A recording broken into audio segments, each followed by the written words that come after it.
agencies, including NYCHA, the NYPD, USPS, and the MTA. In total, the defendants were able to submit 170 fraudulent applications to DOL, netting approximately $1.2 million. Stealing the identity of New Yorkers, many of them homeless, and defrauding a critical social safety net program during one of the most challenging times in our city's history is downright shameful, and we allege criminal.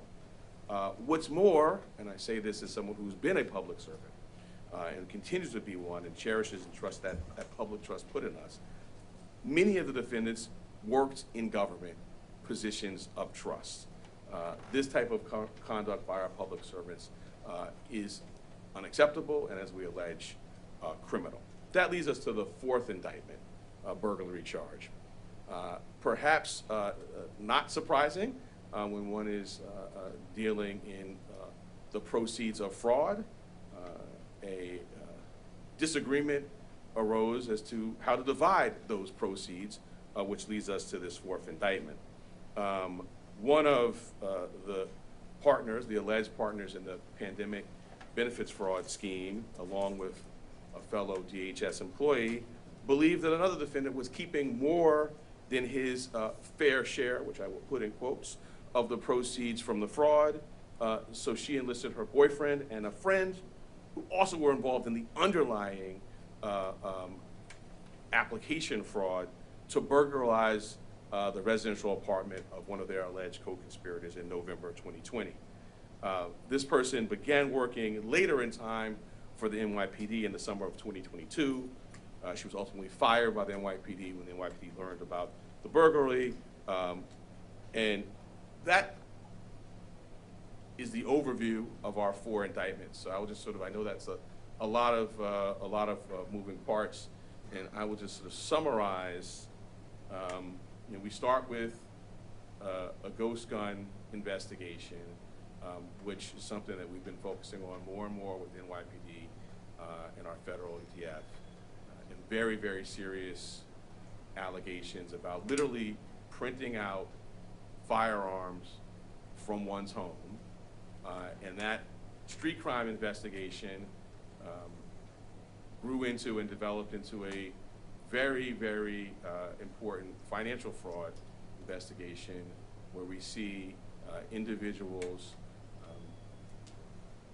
defrauding a very important public program at a very important time in our country's history, and then a burglary arising from that. So it really captures what I said up front, what we're seeing about sort of the integrated and interlocking white collar and violent crimes. And then here we have much of the conduct we allege being committed by those who are in public service, who we should and must hold to the highest standards. So in the DA's office here in Manhattan, we are connecting the dots literally every day, using every tool at our disposal to keep Manhattanites and those who visit and work in Manhattan safe, no matter what the harm. And so I again want to thank the outstanding team, which is working in court, many of them as we speak, and our great partners for what is, while some of these tools may be new, this is old-fashioned, great investigative work, which our partners have been doing. I don't want to date folks, but for a long time and doing it very, very capably. So honored to work with them, and as I said, really honored to work side by side with the great ADAs and professional staff here. I think we'll now take some questions, right?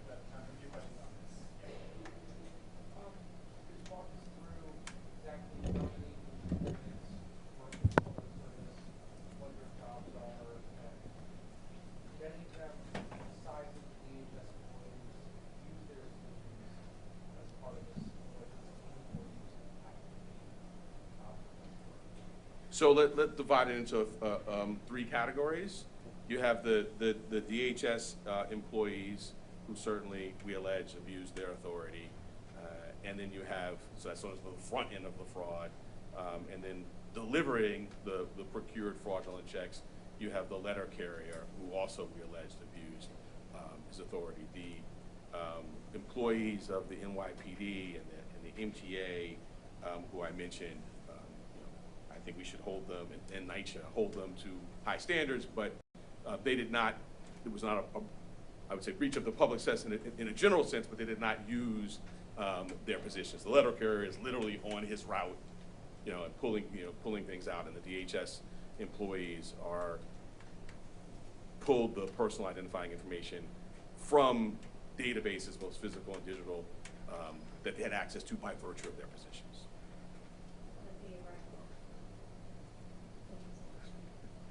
I just want to make sure I'm clear. The DHS employee who you alleged was involved in the ghost gun operation is also allegedly involved in the fraud as well? That is correct. Okay. Do you have the name of that defendant? I'm not at liberty at this time to share. When the arraignments are over, we'll be able to provide some more information. The comms team can get you some additional information. Can you clarify if the one NYPD, or if there was just one NYPD employee, and if that was the school safety officer? It was just the position was a school safety agent, and I sort of gave a bit of the time that the conduct when they learned about it. The person is no longer with the NYPD. So yeah, that's correct.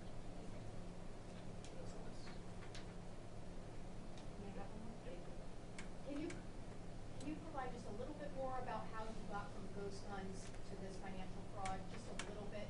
Sure, I love the question. I can't give a lot here. I give a little bit. It grew out of. I mean, let me put it this way, which may not be sufficiently detailed for you, but it's what I can say.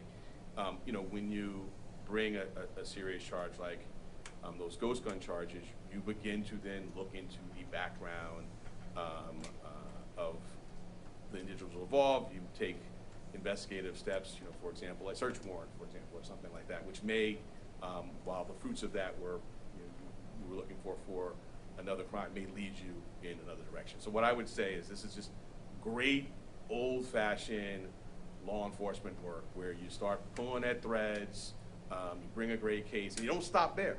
You don't stop just because you charged the one crime. You just keep pulling at the threads to see what are the other harms to the public, and that's what these great folks behind me did and the others who were in court. Just real quick, because I know the arraignment's ongoing. We're talking about 5 DHS workers, 1 NYCHA, 1 USPS, 1 NYC, and 1 PA.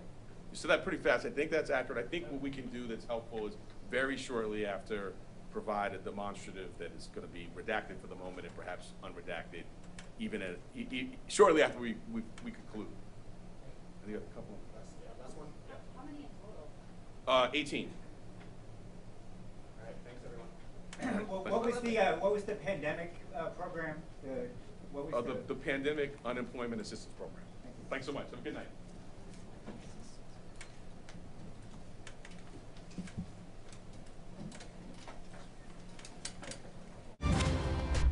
This has been breaking news.